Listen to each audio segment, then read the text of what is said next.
All right, what's up? Welcome in GC Live Monday episode of the show. Wes Mitchell here, Chris Clark, as always, brought to you by our friend Clint Hammond, CMG Home Loans, ClintHammond.com, 803-422-6797, NMLS number 71597. Don't know if y'all been paying attention. Interest rates starting to dip just a little bit. Still not, of course, as low as they were a few years ago, but certainly if you were looking for a little reprieve before you wanted to start home shopping, you may now have it. Hit Clint up. Again, he's going to talk you through whatever your plan is.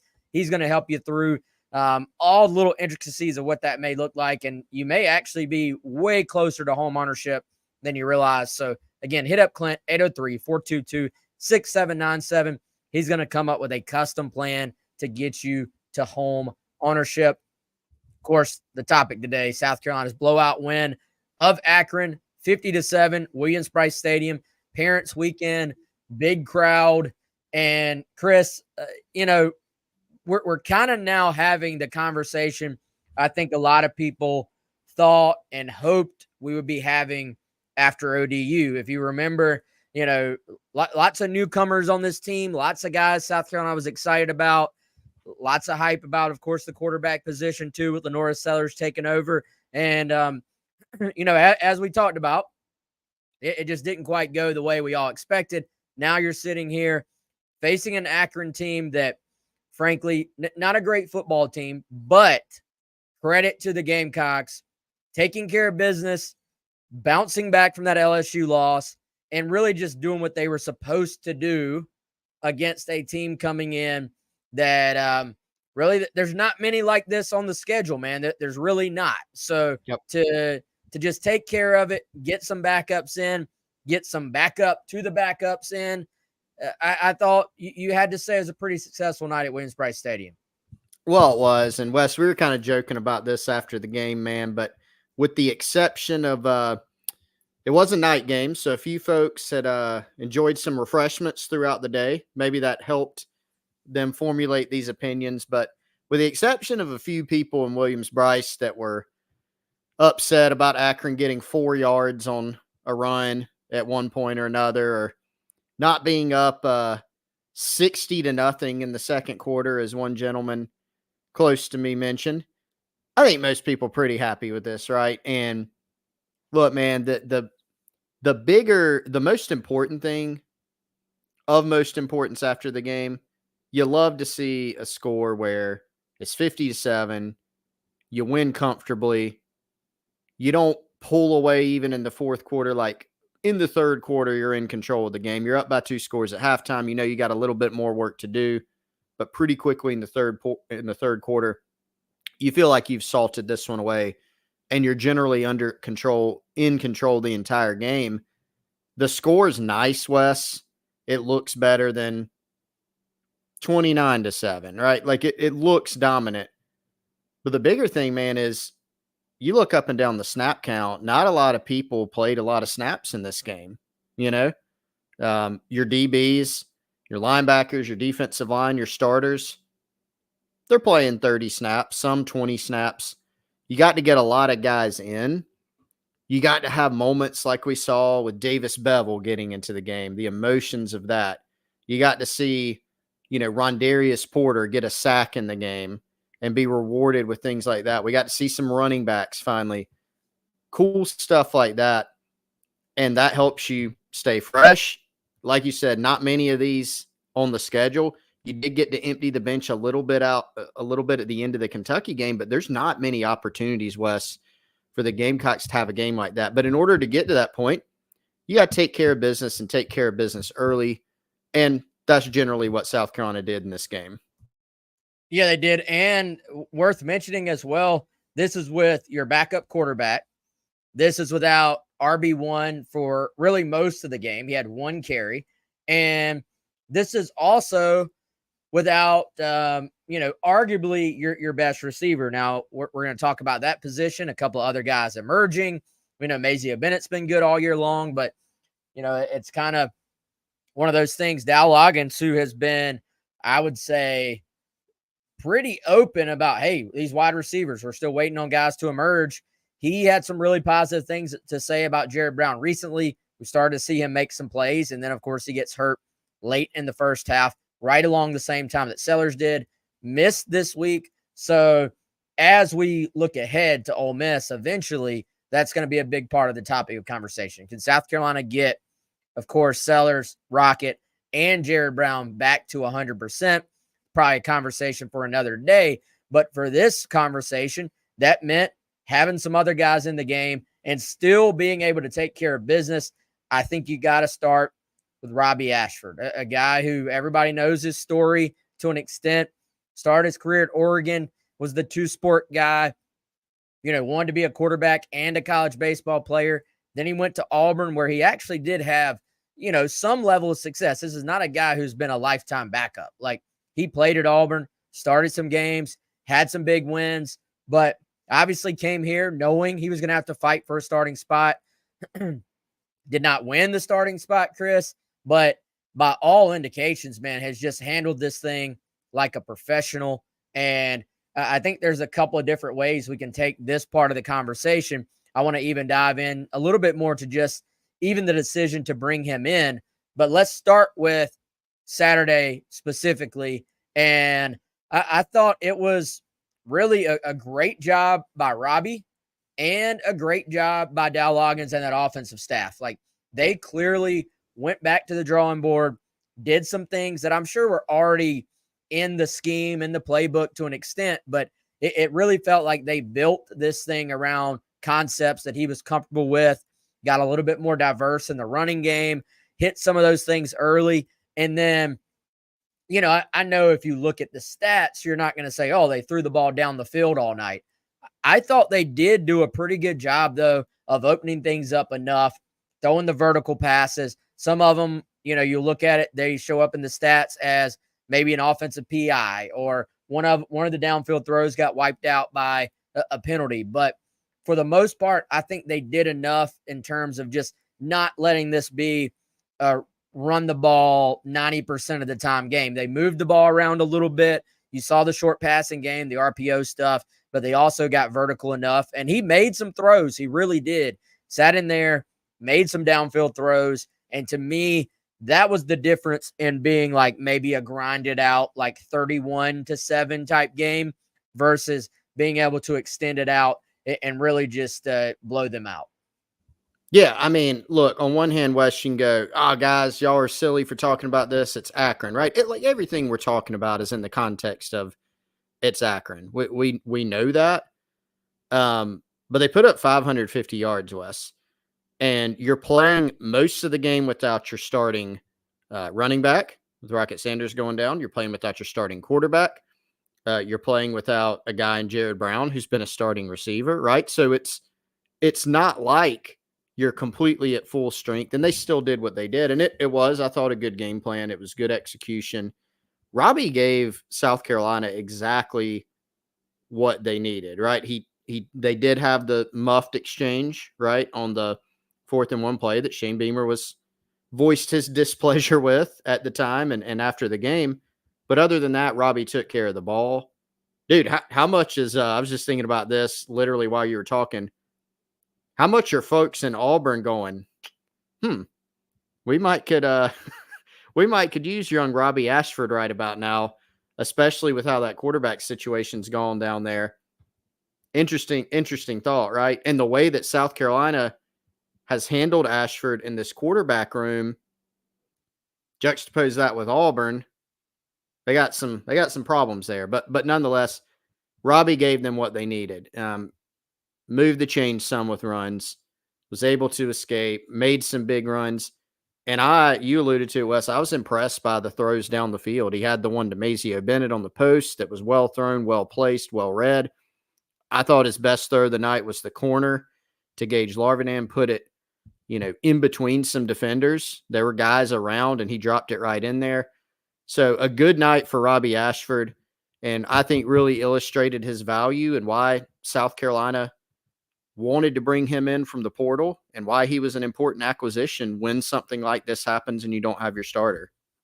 Yeah, and I think it just builds the confidence, both his own confidence in what he's asked to do and the confidence among his teammates and his coaches in terms of if he has to go in at a future date, him being able to do so. And I do think there's a huge difference between going in a game and being asked to come off the bench cold and run the game plan that was already in place. And yes, you can adjust it on the fly, but there's a big difference between that versus, hey, going into this thing Sunday, the work they get in then, but certainly you talk about the meat of your practice week, Tuesday, Wednesday, Thursday, being able to say everything we're going to do here is going to be designed towards getting you ready to play on Saturday.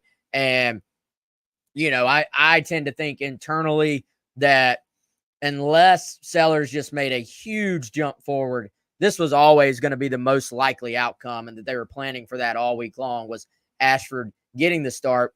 I do think, and somebody mentioned on here, Davis Bevel, great job by him, great moment for him to get to throw a touchdown pass. I'm under the impression, this is reading between the lines a little bit, I think they were getting Davis ready as well, you know, in case they felt like they had to get somebody out there who was a little bit more of a pass-first player. But I think it went so well with Robbie that it was like, all right, there's really no need to change this up until you get to a point where the game is over and you want to get Davis in there. And they let those guys go play, right? Like, this was not go hand the ball off. They let him throw the ball. They let the receivers have some opportunities. Like, they kind of went, put the backups in, and ran their offense, which was cool for all those kids. The moment where Ashford just grabs Davis and gives him a huge hug after the game, you could tell how much that sort of meant to both of those guys. And I want to bring something up here. Zachary says the Ashford slander should pretty much be put to rest. I think that's a good point to make, Zachary, because there was, and I'm not that you can put the thoughts of the entire fan base on just a handful of people, but at least anecdotally, I heard some stuff, some negative stuff, man. And I'm like, guys, he's your backup quarterback. So let's put that in context. For one, last week he's going in the game against LSU, an SEC program, and he was not prepared to be the starter that week. Was he prepared to be the backup? Of course, he went in there and ran what was called and did his best, but that's football. Your backup quarterback does not get as many reps as your first team quarterback. So that's just how things are. And then we go into this week, and I heard some people around me, he can't throw the football, but like, he's your backup. And this sounds like I'm saying this as a negative, but really I'm saying it more like, let's put it in context. Lenoris is your starter, and there's a reason for that. And Lenoris has shown, in my opinion, both in the games and in practice, he should be the starter. But you should have a little bit more respect for your backup quarterback and how hard that is to do than to just go in on him about, oh, he can't throw the football. Like, he's your backup. And if you did not have a proven backup, for one, you would have had no shot to hang on against LSU. You ultimately did not hang on, but you at least had a shot to. And you probably, frankly, you know, and I think Davis could have gone in there and won the game for you on this past Saturday against Akron. But point being, you had a guy who was put in there. He was started the year as your backup. You inserted him into the offense. And at no point was this game in danger on Saturday. That is kind of a little bit of a luxury not every team has. So I think, for one, let's give Robbie some respect. For two, this shows why it was so important for South Carolina. You know how long, frankly, and how much energy they put into going out and finding a transfer portal quarterback, given the unique circumstances of most people knowing Sellers was probably going to be in line to be the future at that position when you go back, 6 months ago or 9 months ago when all that was going on. Yeah, not more like 9-10 months ago. They're looking for a guy to come in, and they even had quarterbacks silently committed that ended up not coming to South Carolina. So for Ashford to be willing to come in and compete, for South Carolina to keep doing their due diligence and going out and getting them, to me, kudos to everybody involved in that. But also that speaks to the modern roster building spot we're in. We're not in the world anymore of just take a high school quarterback every year. The redshirt sophomore or junior will be your starter. The true freshman, red shirts, the redshirt sophomore waits his turn. Like that's just not where we are anymore. So you do have to do things like that. Credit to them for doing it, and it paid off. It did. It ended up being, the right guy for them, Wes. And going back and looking at it, actually, AJ Swan, who's now at LSU, is a guy that Carolina recruited heavily. And obviously, the Gamecocks are in great position to get him at one point. Now at LSU, no stats this year, I'm not sitting here. I'm not going to be that guy. It's like he made the wrong decision. No, I mean, he made his decision. On one hand, people looked at that and said, oh man, they missed out on AJ Swan. But you go get Robbie Ashford, right? And South Carolina was looking for a very specific profile in a quarterback. And really, when you look at what they were looking for, they found it in Robbie. He's a guy that's got experience. He's got starting experience. He's got it in the SEC. But he's also been a backup. He's won the job. He's lost the job. He's been at a couple different schools. He's been around a while. And he's got some talent, obviously. He knows the deal. And so kudos to him for that. He said after the game, Wes, he's learned more from this staff than anywhere else he's been.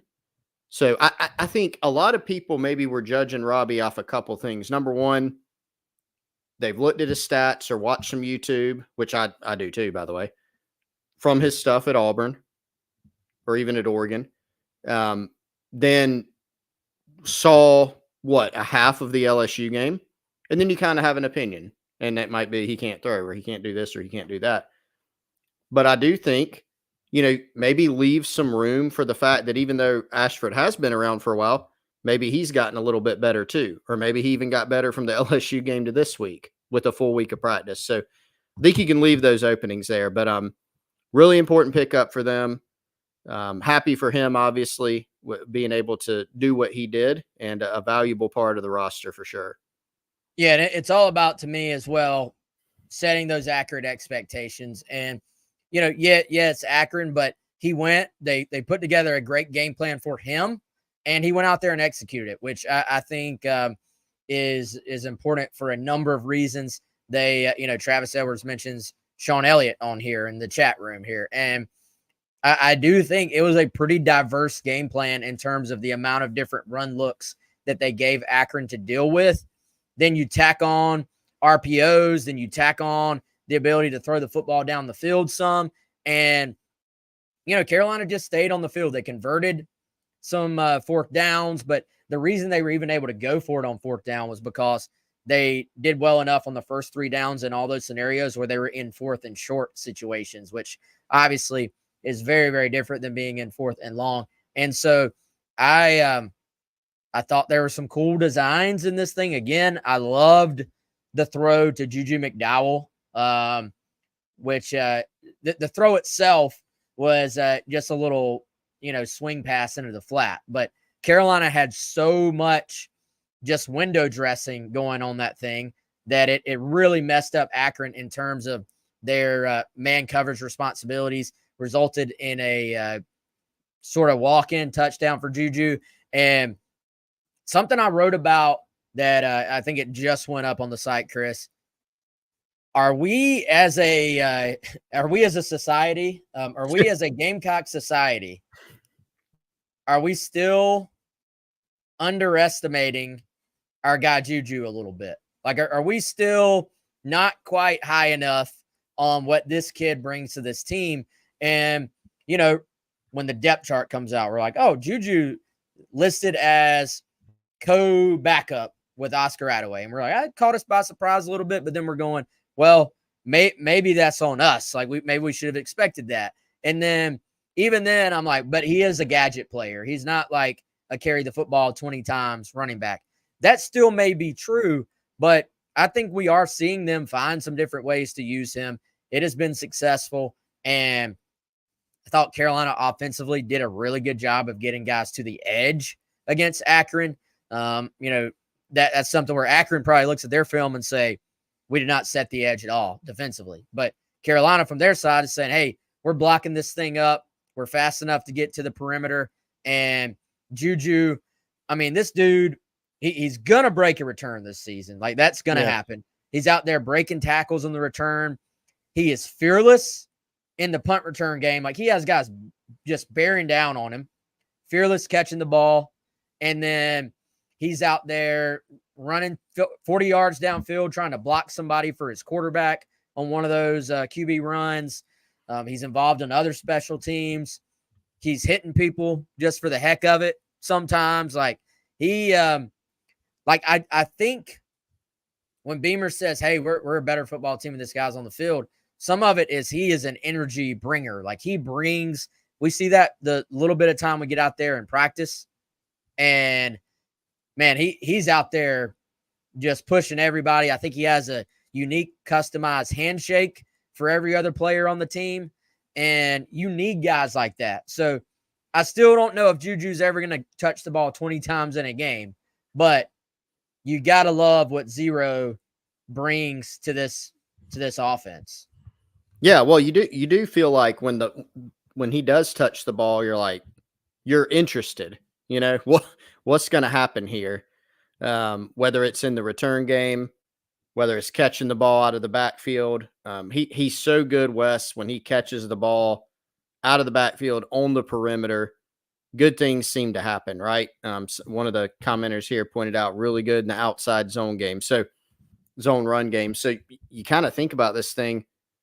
Shane Beamer said, and this is before, remember, Rocket went down in this game. He said, hey, we would like to not play Rocket 50 snaps a game. So I think a lot of us have thought when you hear that, you say, okay, well, more Oscar Attaway, maybe more Juwan Howell. That might be true, but we also need to be looping in, if you take 5 touches away from Rocket ultimately, or 5 snaps away to let him rest, you don't want to take too many snaps away from Rocket. He's also very good. Maybe those snaps and those touches go to a Juju McDowell because he can make things happen as well. He's one of the potentially more dynamic players on the offense. So finding a way to get him more involved seems to be a good idea. Yeah, and he's healthy, which is obviously a big part of it for him. Has been banged up at various points in his career. But I do still remember when Juju arrived, man, that very first preseason. He was one of the guys like, hey, who's this Juju McDowell guy? People were buzzing about him. So kudos to the staff for finding ways to use him. I also, man, they were throwing the special teams kitchen sink at Akron on Saturday. You had, of course, the fake PAT where Kai gets into the end zone again, Chris. You had a number of different, I think we've seen different kickoff coverage looks from Carolina this year. We saw, I want to say, at least 3 or 4 different looks in the punt return game, just schematically how they lined up. And, some of that, like Beamer talked about, some of that is based on, hey, if you have a punter that's maybe going to try to be more directional, you can put 2 returners back there to try to sort of split the field. Obviously, they've put Kilgore back there last year at times and this year at times. Sometimes that's when they go to their punt safe. But we saw, he had a nice return as well. And so you do have, I think, at least 3 good options in guys that can go back there, catch the football, make somebody miss. We saw Larvadan back there a little bit in that 2 return look. But I think they're pretty diverse. Like, special teams schemes, not always something you pay a ton of attention to, but there is some versatility in what they show teams. I think some of that, certainly against an Akron, might be, hey, let's put this on tape. Let's make the opponent acknowledge this. Let's make the opponent spend 5 minutes in practice on this different look. And certainly going into a bye week for South Carolina, I do kind of wonder if they weren't like, all right, let's just give Ole Miss a couple little extra things to be aware of going into 2 weeks from now for South Carolina. But, losing Pete Limbo, you don't know what that's going to look like. By the way, shout out to Pete Limbo. Big win for those guys. They're now 3-1 at Buffalo. But, Chris, Joe D has come right in and continued what they were doing while also putting his own stamp on things. Yeah, and that kind of is the impression that we got when he got here, right? We all wondered what will be the same, what will change. You knew Joe D coached 30-something years in the NFL. He wasn't going to come in and say, what did Pete do? I'll just copy that. Like, he wasn't going to do that. But he also wasn't going to take things and say we're scrapping everything that they did, because there's some really good stuff, some really good results in there. So it has been a mix. It's funny. I was thinking the same thing, Wes, during the Akron game. Going, man, they're doing a lot of stuff on special teams. Shane Beamer, Joe D, they do not take the approach that people always talk about, including us, of, hey, in the Akron game, be vanilla on offense. Maybe it'll be more, maybe they'll save some stuff. They actually, throughout Beamer's tenure, have taken the opposite approach. They show a lot of stuff on special teams because they have, I think they have a extensive library of things that they can do. And B, I think they prefer teams think about that stuff, and that they've got counters off of everything that they do and everything that they show as well. So, it was an advantage area for them again on Saturday. It's an area that I thought it would show through maybe a little bit more against Akron. We've seen South Carolina just make inferior opponents look really silly at times in the special teams department. That might not have happened in this game, but it still was an area where South Carolina seemed to have a distinct advantage. And how about a Kai Kroger 75-yard punt, Wes? Not bad. He's back to form, I think. Yeah, he's been really good this year, and great job by those guys to hustle down there and cover it as well. Keep it out of the end zone. And was Hunter Rogers about to possibly get to score on the PAT fake? He was one of the guys over there, but I don't even know. Hunter, how they lined up. I can't remember. It looked like it was possible, but my man Hunter he got was wiped out. Yeah, he got clipped from the back. He ended up doing a little dive, but he got up in time to celebrate, so it's fine. Yeah. Hey, we could have had a power couple, a score by Hunter. I know Karina, and they've been public about this on Garnet Trust interviews, so I'm not outing them. But Karina, huge goal for the soccer team at Georgia last week. SC top 10 nominee, I think. But yeah, by the way, another 2 big wins for women's soccer. So we're big fans of women's soccer team on this show because they are, I think, just an incredibly well-run organization. And 2 big wins, beating Georgia, beating Kentucky. So shout out to them. But Chris, man, let's get back into the football game here a little bit. Defensively, Carolina kind of doing, I don't want to say what they're supposed to do, but kind of, yes. Like I thought, sort of just dominated the game. Like it was almost workmanlike. They had the one little, and I don't even call it a bust, but just the deep throw where, Judge just sort of misjudged it a little bit. And I think, he'll want that one back. He's kind of in position. It looked like ball's coming there. He's kind of in phase. Just, it is what it is. That's going to happen in sports. But for the most part, this thing was kind of locked down, I think. Akron, they had their little wrinkles, but they're sitting there trying to just throw the ball underneath, get it out quick. Just about no missed tackles in this thing. PFF had it at 3 after, what did we say it was last week against LSU? 17, I want to say. Yeah. That's where my head was at too. Now, obviously, some of that is the better athletes you're having to tackle, the more missed tackles you're going to have. So some of that is opponent dependent. But in terms of the defense just going out there, doing what they were supposed to do, very impressive. They ran to the football. Defensive line still controlled things up front. Linebackers got to the ball. Really, all three of the main characters there. Bengali was out, but J.R. Johnson got a little bit of PT, a little bit of extra PT. And so, man, that was fun to just watch them go do what they're supposed to do. And, Chris, it got me thinking today. How many times have we seen a South Carolina defense just kind of over the years play a, quote, lesser opponent, and the defense gets the stops, but it's more like they give up some yards in between the 20s and, the field compresses and they get like a red zone stop, or the opponent says, oh, we're going to go for it on fourth down. They don't get it, or there's like 3 or 4 turnovers. This was not that. Like, this was just, they had 9 first downs total in the entire game. Yeah. 150 or so yards, 3 for 13 on third downs, no fourth down attempts. South Carolina really only had the 1 forced turnover, the 1 takeaway. But even with that, it was just punt after punt after punt, which is what you want to do against a team like that. But we've seen some good Carolina defenses. We've seen some average Carolina defenses. Just sort of, if you looked at the final score, you'd be like, they gave up 10, 13, 14 points in a game.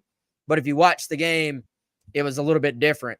To me, This was a pretty dominant performance by this South Carolina defense. Yeah, that's a great point. They weren't relying on turnovers. It's not like Akron was going up and down the field having success and then, you get a strip sack, or, you happen to get a pick. They really just completely shut things down for Akron. 9 first downs. They were kind of scattered throughout the game, right? Not much doing. You had the running back stat, right, Wes? How many yards did their running backs have? It was even less than I thought watching the game. Not many at all. I'll try to pull it. Yeah, no big deal. But basically, their backs didn't get much. The quarterback was rattled, I think to the point where he looked a little banged up during the game, honestly. There was one other play that I can think of where Akron had the opportunity for an explosive play, and quarterback missed. And I think he kind of rushed the throw. Akron was really determined not to play the game in the box. They ran the Emory and Henry sometimes where they got the offensive lineman out. They would motion them back in. You knew Joe Moorhead, he's really sharp offensive mind. You knew he would have some wrinkles, Wes. They really tried to play this game on the perimeter, get the ball out quickly. South Carolina did only have 2 sacks. A lot of that was just how Akron administered their offense. But the Gamecocks tackled so well. Now, one reason, yes, it's Akron. Their skill guys are not what Ole Miss is going to bring here in a couple weekends. Not even close. But when they had those opportunities, they did tackle well. They covered well. They forced Akron to get the ball out quick and kind of made them, I think, restructure how they wanted to do things. Yeah, so Jordan Simmons, who actually had a 100-yard day against Rutgers. Now, I think most of it was on a 70-plus yard run, but went like 9 for 1-something against them. He was 6 for 19. That's 3.2 yards a carry. 22 for them was 5 for 18. And then I guess their third guy, Marquez Williams, 1 for 0. So, pretty good day at the office there. 11-yard run was the longest. That was a Simmons run, but it might have been on the first drive of the game. But the whole thing, defense played well. Defense was able to get off the field, kept the snap count low like we talked about, which was, good for them to – because it felt to me like, okay, wow, the first teamers are still in there in the third quarter, at least for part of the third quarter. But then you're like, well, they've barely played at all because they keep getting off the field so quick. And I thought other than the Emory and Henry, Akron, I don't know, man.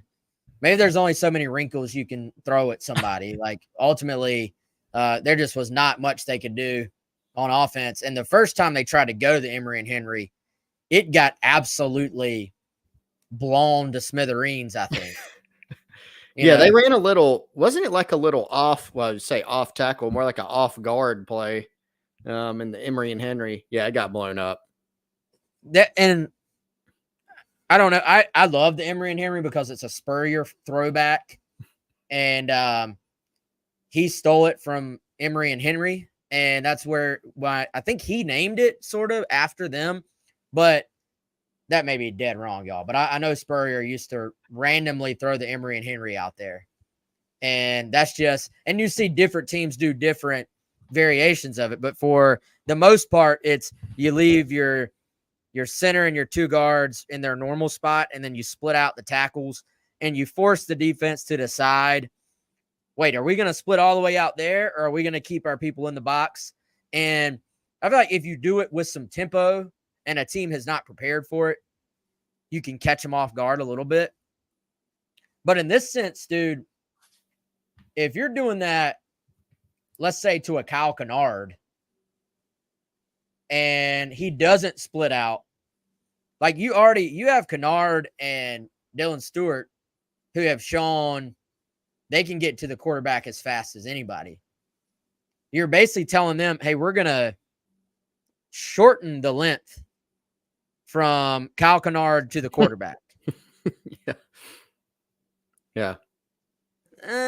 I don't know. Like maybe you were hoping Kyle was going to follow the tackle way out there to the numbers, but that's not what happened. And he just blew up the first time. They did try to do it a couple other times, but let's be honest, whatever they were doing, if it's like we talked about going in, if you can't block up front against this defensive front, there's no trick plays you can call that will fix it.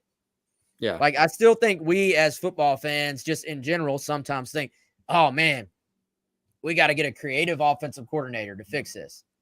Dude, if you can't block, there's only so many different things you could do. You can't just throw a screen pass. That doesn't work. I remember, Wes, when Clemson hired Chad Morris back in the day, and it revolutionized their offense for sure. I mean, it was a great hire. It led to great things, obviously. But remember, they did not beat South Carolina often in that stretch when Chad Morris was there. They were destroying a bunch of other teams. And I remember talking to a high school coach one time who really liked Chad Morris, Gamecock fan, but really liked Chad Morris. And he asked him, like, well, hey, what do you think? It was kind of in the midst of all that. He would ask him after one of the games, like, what do you think happened? And he said, it's real simple. Our 5 could not block their 4. And that's what it comes down to, right? That's why we spend so much time talking about recruiting and players. Like, all the other stuff matters for sure. We spend plenty of time talking about, like, that was a good scheme. I don't get why they ran that here. Coaching, development, all that matters. At the end of the day, Wes, the teams that have the best players, big, mean, fast, physical, skilled players, are the teams that win. It is not rocket science. The other stuff can help you get over the top. But we went into when we previewed this South Carolina Akron game, we weren't sitting there going, well, I really think when they run, they're too high look, Dowell was really good. No, we didn't talk about any of that stuff. South Carolina has better players than Akron at the end of the day. And like, that's what you saw. So the other stuff comes into play even more when you're talking about teams that are a little more evenly matched. You do have to squeeze the most out of your players. So the coaching, the development, it matters. But man, at the end of the day, you got to be able to block, rush the passer, tackle, catch the football. You got to have skill guys. Players matter. The Jimmies and Joes, that's the most important thing. For sure. All right, y'all, before we get too much further, let me tell you about our friends over at Game Time and the Game Time app, or gametime.co. That's the way you can do it on your web browser. Again, gametime.co, not gametime.com. And easiest way, though, just download the Game Time app. Chris, me and the wifey, we decided we're going to take a Nashville trip. Going to make a little bit of a weekend of it. Won't be working the game. Going to go out there and check out, of course, the game itself, but going to go check out downtown Nashville. Maybe there's a concert going on as well. But already have been looking Game Time app, Vandy tickets right there. Probably a little difficult for you can see, but you can see just sort of how the app works and what you can do. What I like to do is what I did when I bought World Series tickets. Hit all-in pricing and hit GT picks on here, Game Time picks. What that's going to do is going to show you the best deals on the app for that particular show, game, or concert, and also the all-in pricing, as opposed to doing the thing where you click it and then, oh, here's the fees, here's this, here's that. It's going to tell you exactly what you're going to pay for that ticket right off the bat. And then once you click in there, you're going to see exactly your view from that seat before you buy. So that is, of course, a huge advantage as well. This one currently has a $10 off on it. I might buy these right now. But so, Chris, also Game Time guarantee, one of my favorite parts about using Game Time, the Game Time price guarantee is that if you find the same ticket, basically like the same section for the same game at around the same time, Game Time guarantee will guarantee that you'll get 110% of the difference credited back to your account. So you can guarantee you're getting the best deal on those tickets when you buy them. Use the code OWN3 right now. That's ON3. Use code OWN3 to get $20 off your first purchase on the Game Time app. Terms do apply. Shout out to Game Time for being a sponsor for our show and several other shows here on the On3 Network. Chris, man, we've hit on a lot of stuff already. Offense, defense, special teams. I don't think we hit on the receivers as much as I wanted to. So let's go back to them. Mazio continues to come along. No Jared Brown this week. So we were kind of curious to see what did that mean for some opportunities for some other guys. And Michael Smith was a little bit banged up at tight end, dealing with a hamstring. I thought, Brady Hunt was able to be heavily involved. We saw the little tight end insert play down there at the goal line again. Brady also had a nice catch and run, but really in the passing game, Mazio making plays, and we saw Gage Larvidan both in terms of making catches or in other cases creating, basically drawing PIs down the field. Having him start to come along, I think could be noteworthy. Now, we'll see if he can continue that against SEC competition as well. I think we have to sort of add that thought into the mix if we're talking big picture. But there was a reason this guy was the talk of the spring at wide receiver. Then it got very quiet going into the preseason. We find out later he was just sort of banged up. To me, appears to have been getting more just close to 100%, at least from what we've seen from in the last couple of weeks. Seems like it's very much still an open race, Wes, as to who would lead this team in receiving. I had to go back and look at some of the bold predictions I made before the season, and I actually picked a newcomer to lead the Gamecocks in receiving, but I picked Dre Jacobs. And at that time, we were right in the midst of this period where we were hearing a lot about Dre Jacobs in practice. And look, if you're sitting there going, well, what's happened to Dre Jacobs? He's still been playing. He's still started games for the Gamecocks. Generally, they would, of course, like the passing game to be more productive. But as it is, Mazio Bennett is leading this team in receptions. He's got 11 on the season. That said, we're still just through the first third of the season. So Bennett could end up being the guy. It could end up being a Jared Brown, assuming he gets back healthy. It could be, maybe it could be a Vandrevius Jacobs. He's only got 3 catches so far, but there's still plenty of time.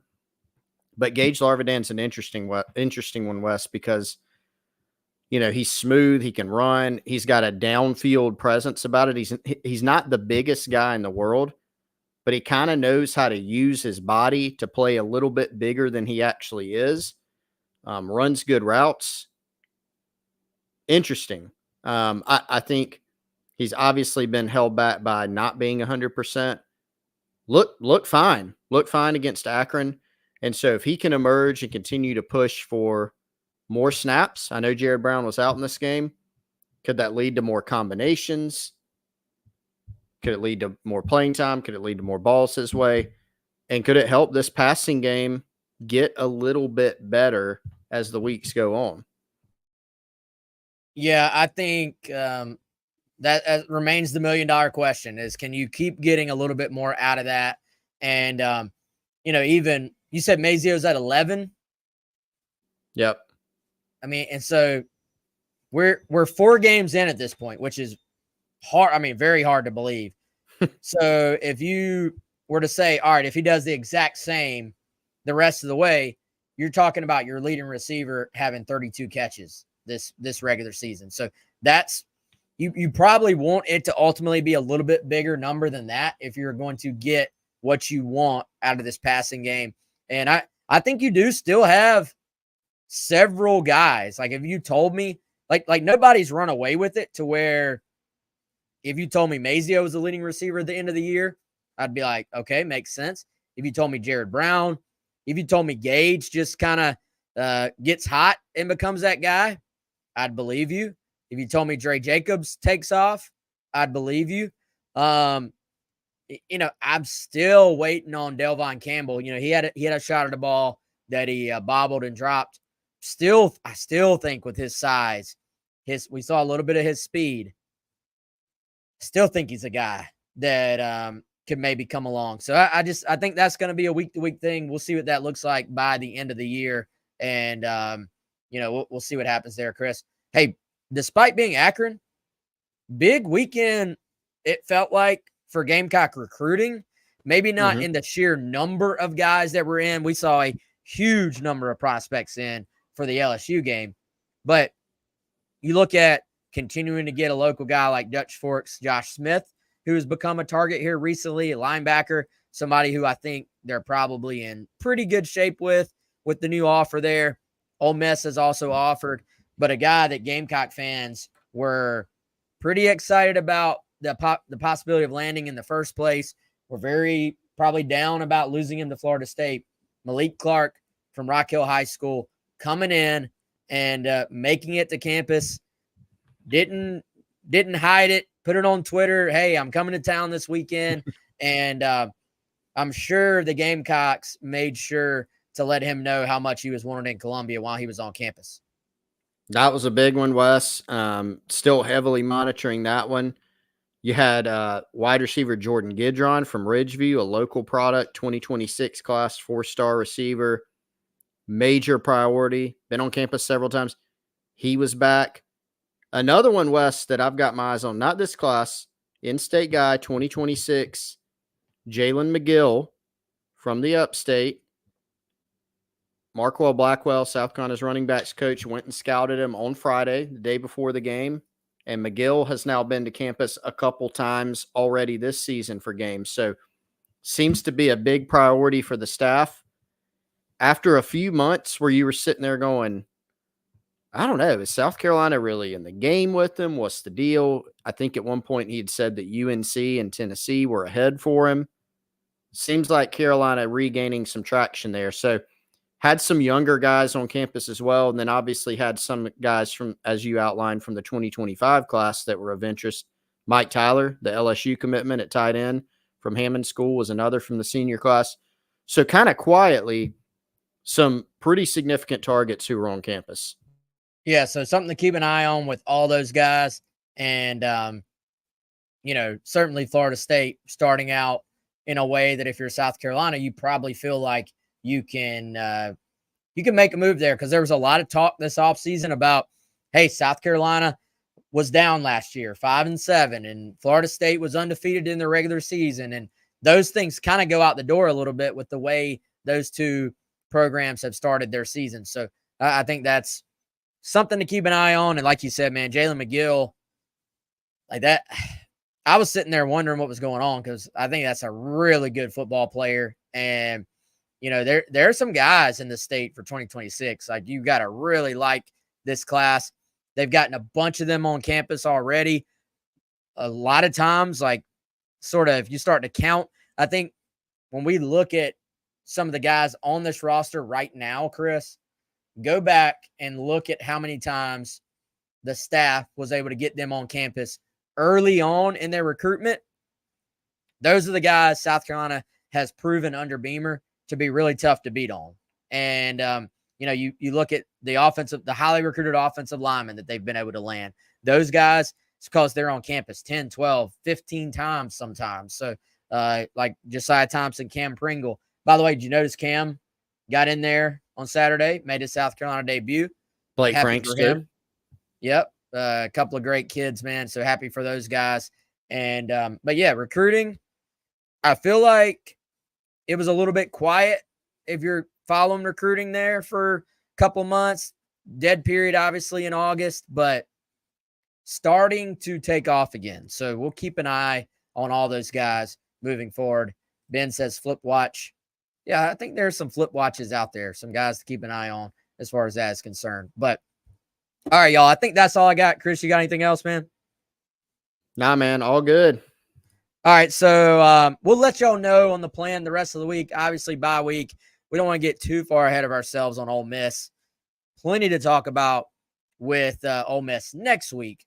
But I'm sure Jack will probably still do a show at some point. We're going to have a recruiting rundown at some point this week.